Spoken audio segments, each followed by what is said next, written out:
had a very successful eventing career.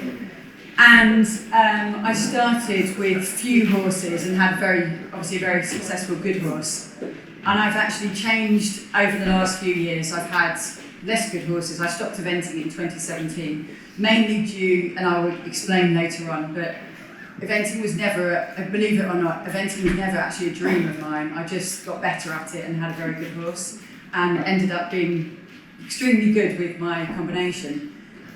And I bred in the meantime, as I was short of horses, I bred some homebreds and things, and some of the horses I bred were not necessarily some that I buy, and I've had to learn how to make the best of different horses. And horsemanship is something that I've really started to delve into, and the more I've learned about it, the more I've been fascinated. And a show jumping horse, I think, is a very different type of horse from an eventing horse. We say warm bloods are different. Some of them are colder, some of them are sharper, some of them, the careful ones, they're not necessarily so bold and so easy. So I've had to learn a whole different toolkit and manual.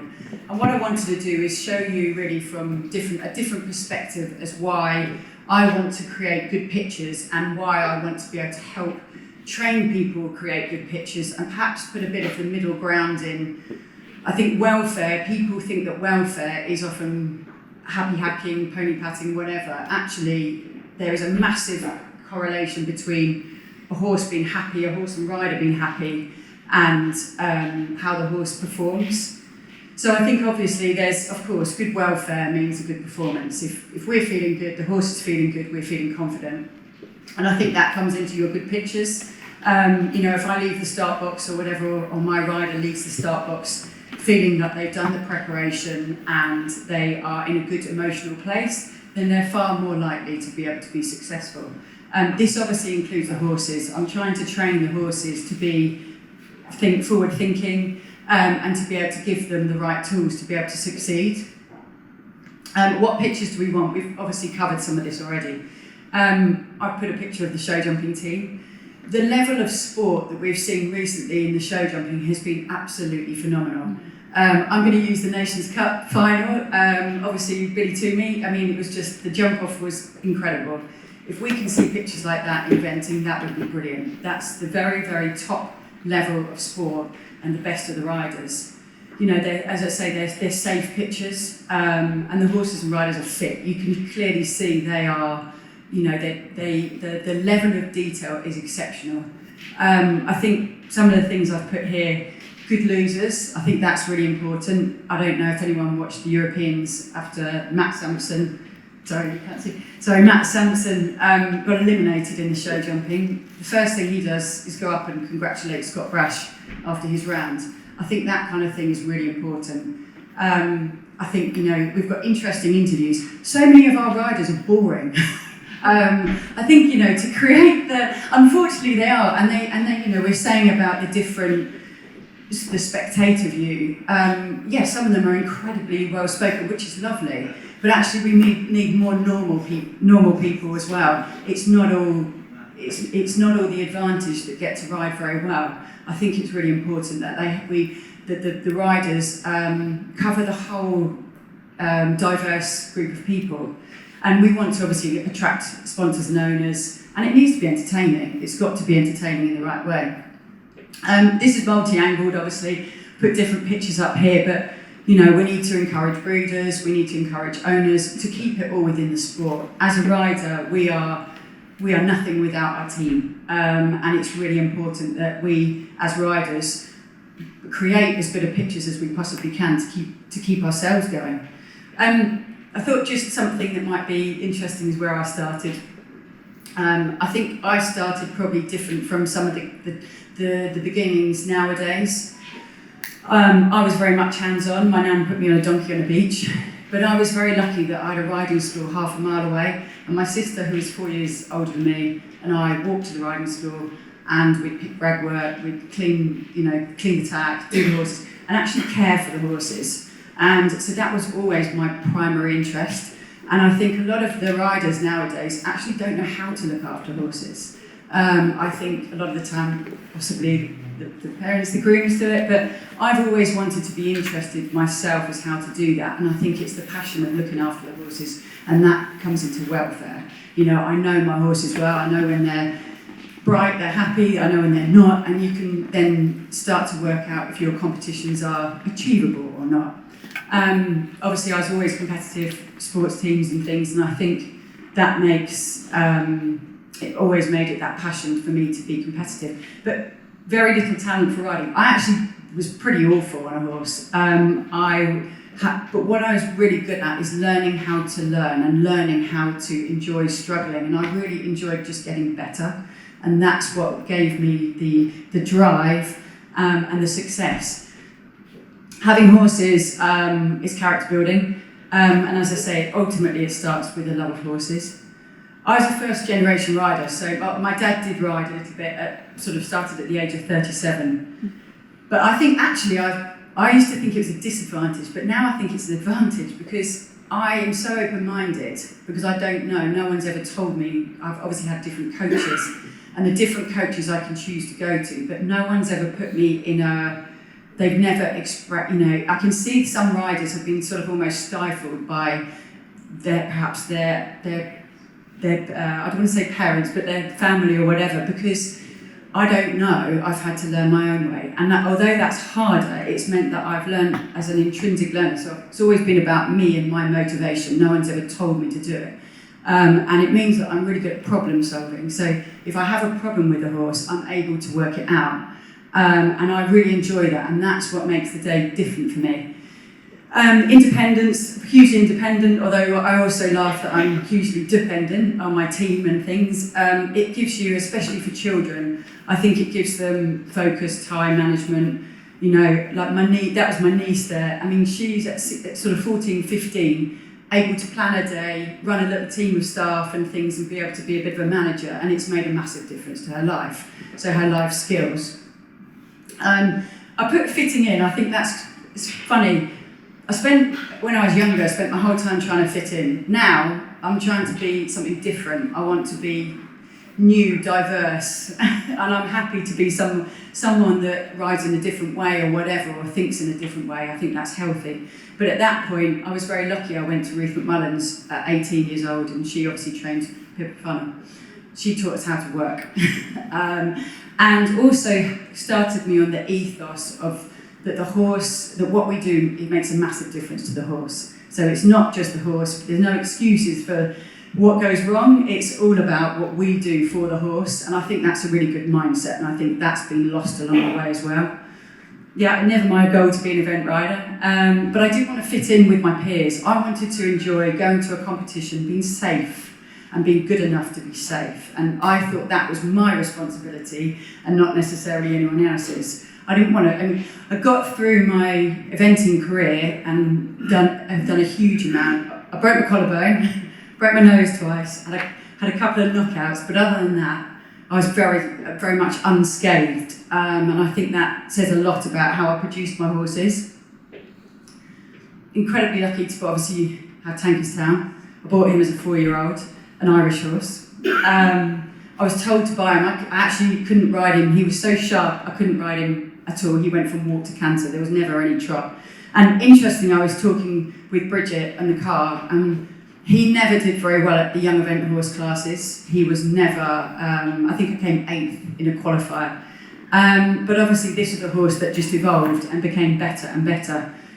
I wish someone had told me that his mother was a point-to-pointer, and when the jockeys used to get legged up, apparently he used to lay down in the parade. She used to lay down in the parade ring. Obviously there was a quirk with the start, and then perhaps obviously that became my biggest thing. But and actually that led me on to some more horsemanship and things. But yeah, I mean this horse was phenomenal. We did 7 consecutive Badmintons, 5 of them we completed.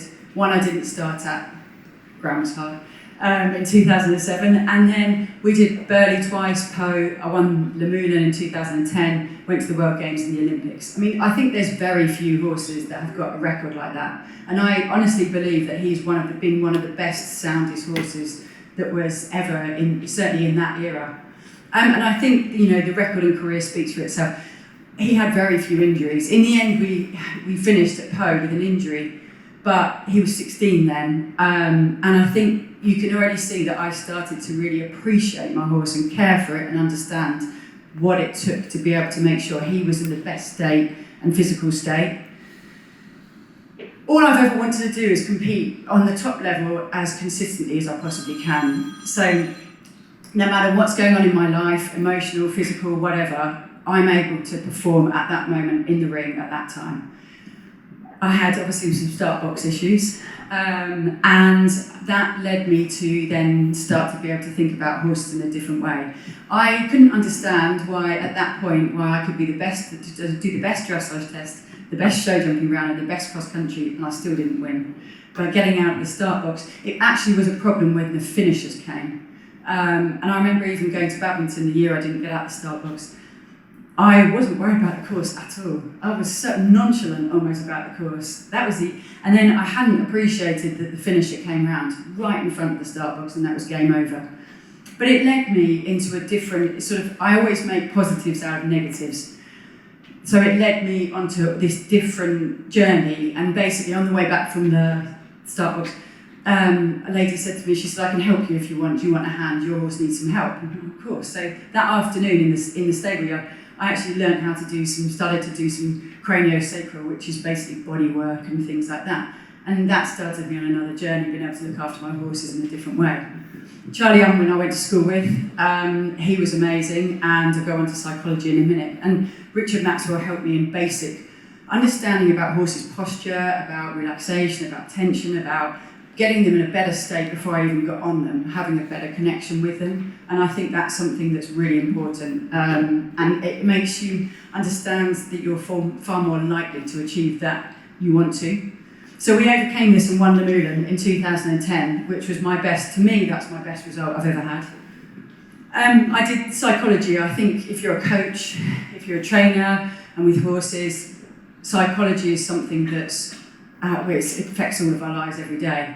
I did a Centre 10 course and understand about how to be able to control my mind.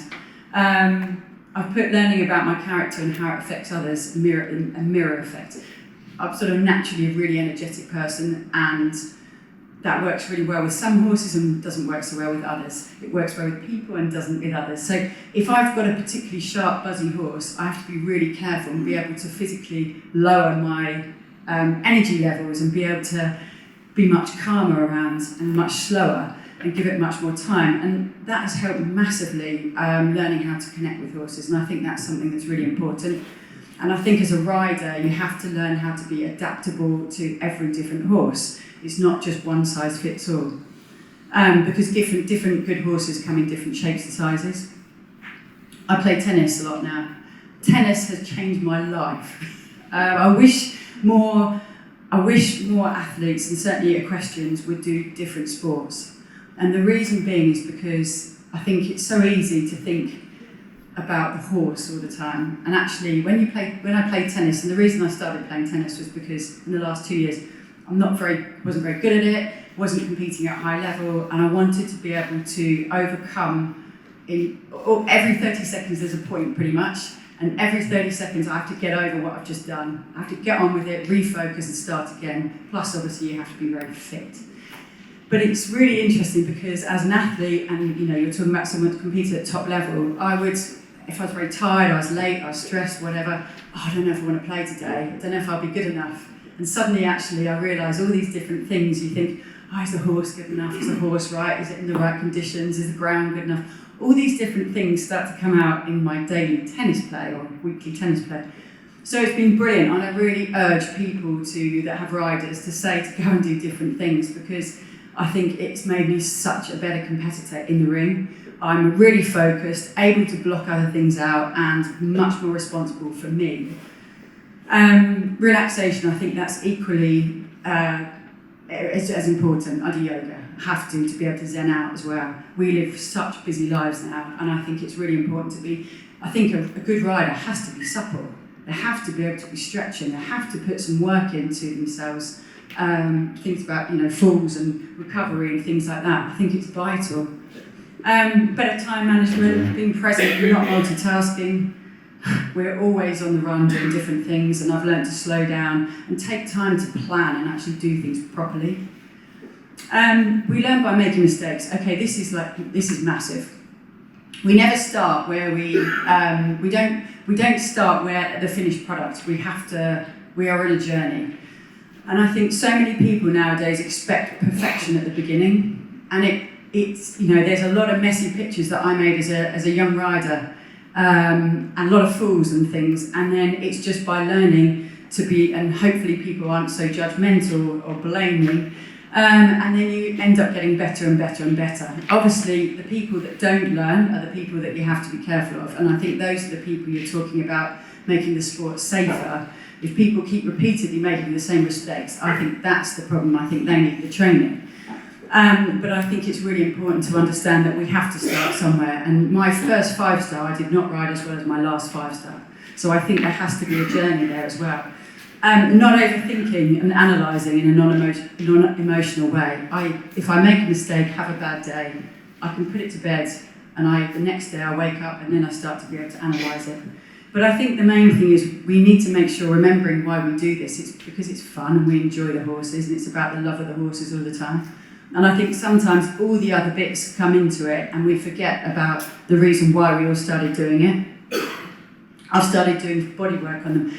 Okay, so again, it saves me a fortune in vet's bills and physio. The reason I've started doing this and really simple things like tape, etc., is because I want to make sure I prevent any injuries. And when I get on my horse, it feels as good as I possibly can. As an athlete too.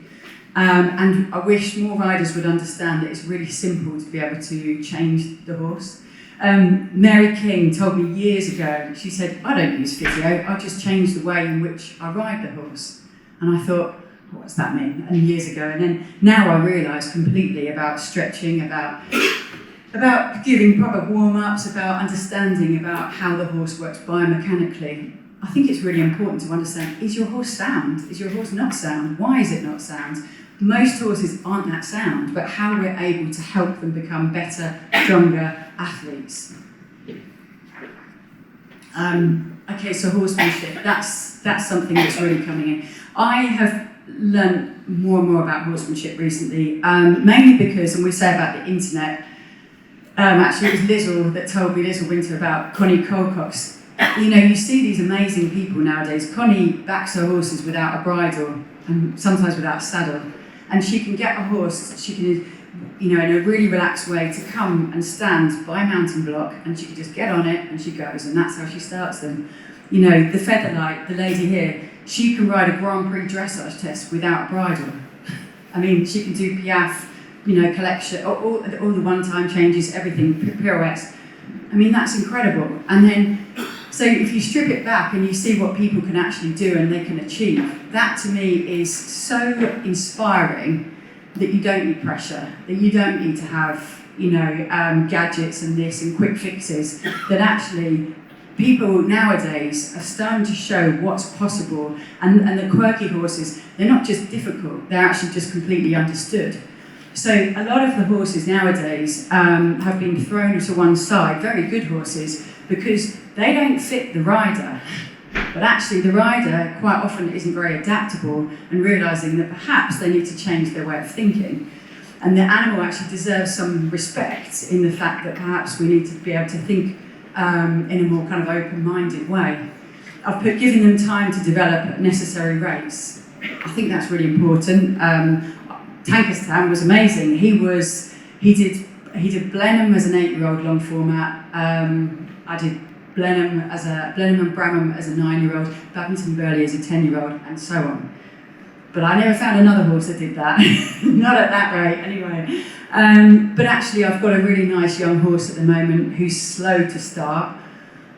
But I think because I'm putting all the groundwork in, he's very big, he's grown quickly. I've decided he's backed, he's really easy. When I backed him, I just got on him in a big school. I never did too much, I did a little bit in the stable, but he was super easy, and I was trotting around quite happily within 2 days. Just really taking the time to do it properly. And that's building trust, relationship, groundwork, etc. But yeah, I believe that quite quickly, because I'm doing stuff in hand and eating fillers and this and that, it won't take me long at all to be able to jump courses. And I'd like to think he's my modern age kind of new way of training, that actually he can be jumping very decent tracks quite quickly, but without having to do a huge amount as a 3-year-old and a 4-year-old and all the early stages. It's doing things with them and giving the time, but in a different way, that hopefully will give me longevity. I've put about the effects of modern day life. Okay, yeah, everything's fast paced, instant reward nowadays. Everyone, if they want it, they get it now. They put everything on the internet is achievable really quickly, but that's not how the horses are. I've put a throwaway society. People just, nowadays it amazes me, and I think one of the reasons I've slightly struggled with eventing is the fact that the new age riders, a lot of them, they've got a lot of horses and a lot of good owners, and they're able just to be able to run them. They would think it's really clever to run them extremely quickly around perhaps an intermediate and have no time faults, but a very poor dressage, and maybe have 2 show jumps down, and they finish 10th and they think that's really good. I would do a very good test, and I'd have a really good show jumping round, and I'd run them slowly and carefully. And I'd never be in the placings sometimes because of that, because I've produced my horse for the long term. And I found it really hard to be competitive against that. And some of these guys have got a lot of horses, they can just keep bringing them through. That's great. I didn't have that backup, and I didn't want that backup actually. I wanted to be able to produce them and keep them for top level for a long time. And that's the hard thing about the trying to find the balance between a competitor and a welfare. And I think that's what I'd like to try and do, is be able to create the horses to the best I possibly can with respect, but also be able to keep them at top level for a long time by being really efficient and efficient with them, rather than perhaps doing too many competitions. I've put social media and peer pressure. Yeah, of course, we've got massive pressures for that, and as Eric touched on. And the need for perfection, the fear of failure is a massive thing. People don't want to, especially when the results are online, people don't want to make mistakes. I think, as I say, you have to learn by making mistakes. I've got parents and owners expecting returns on their investment. I think that happens, unfortunately. I had a 16-year-old based with me that her parents had spent £1 million on it by the time she was 16. I might add, she doesn't event anymore, which is really sad, because she was really good and she won a team silver pony medal. But it does make a difference, and I think everyone feels the pressure then, and it changes it completely. Okay, I've put new ethos for training. I've put good, and I think this is as coaches, as mentors, whatever, we need to make sure that the horses' association with training is a good one. I've put allow horses to think for themselves and not micromanaged. That comes into fools, I think, and things. They were saying, there was some very good dressage riders who weren't so good cross-country. Is it because they're micromanaged? Is it because the rider is always trying to dominate them? I've tried to make sure that my horses understand what I'm asking, but if I ask them a question, I give them time to then think and understand. If they then don't understand, I'll explain again. But it's up to me to train them to understand it correctly, not to keep telling them things.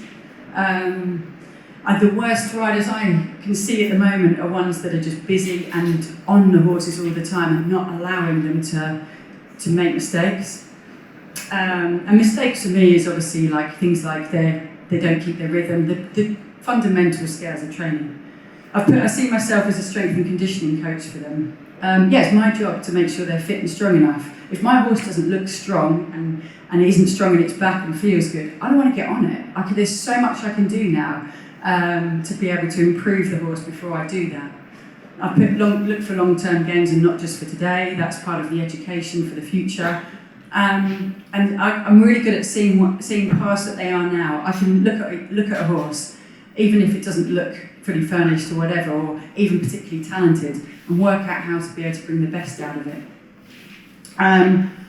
There's so much access on the internet to learning. There's no excuses for not finding a fair solution or help. This is so true. I get a little bit frustrated sometimes when I see riders that aren't open to change and things. I actually don't have many lessons now. I've just watched the internet and learned all these different skills and tried them. And I think that's been the biggest thing for me, is the access to being able to see who I want to emulate and what I want the picture to look like. I mean, you can see, so I did the horse down there he hasn't got a bridle on. I've struggled with him. I bought him as a 6-year-old, and he had been produced quite uniquely, I'm going to say, and he's always been difficult in the contact. I spent years trying to work out a better way, harmonious way to ride him, and in the end I just gave up and took the bridle off. And do you know the difference between that horse and his expression? The whole time before, he wanted free. Then this is where it starts to sound. He wanted freedom and being able to be more forward, I think, rather than trying to work in a frame. And I think suddenly finding this new way has given the horse a chance to be. They want to run, they want to jump, they want to be able to use themselves correctly, and that's something that I found has made a big difference. So it's been braver to try new things. There's so much stigma attached to horsemanship, and people don't dare step out the mould. You know, someone would look at that picture and say, well, it doesn't look that round, doesn't look that, and you know, maybe she's tipping forward. But actually, it's the whole thing. A picture, you can look at a picture and judge it quickly, but actually, if you could start to look beyond that and be able to see the bigger picture, then that's what really makes the difference. So I put, don't be judgmental. I think everyone judges so quickly nowadays. I think it's important that we're able to remember people are learning and look beyond that. I've also put that people need to, especially riders, need to learn to appreciate where you are at the moment. You might be much better off than you think. Because I think, as you say, the need to be able to be comparing yourself all the time is all too realistic. And I've put at the end, if you treat a horse like a champion, you might just become one. I don't know when people suddenly decide they're going to be good enough and they suddenly invest time. But I've always thought, if I treat a horse to start with, it gives me a much bigger motivation on the rainy, horrible days, in the evenings, whatever it might be, to be able to look after the horse the best I possibly can. And I want to be able to make sure at the end of each day I've done the best job I can. I feel that horse is treated with respect then, and I owe them that. And I think, as I put, having this perspective can make it all worthwhile and give more motivation. I think that's massively true. Horses love praise and they want to do the right thing. I don't think they deliberately they don't want, you hear people saying, they did this or whatever today and they've really, I need to get on top of it. I think that's not true at all. I think that needs to be a thing for the past. And I've put, we owe them and the people around us to be in the best state possible with good self-care. That's really important. If you turn up to ride horses each day, I think you owe that to be able to give them the time, give them the respect, and your grooms and your owners and whoever might be around you. And lastly, I've put, remember why we all started. It's obviously for the love of the horse, and I think if we can hang on to that and remember that, then we can all start to work on that, think of things in a really positive way. So I'm much quicker than Eric, sorry.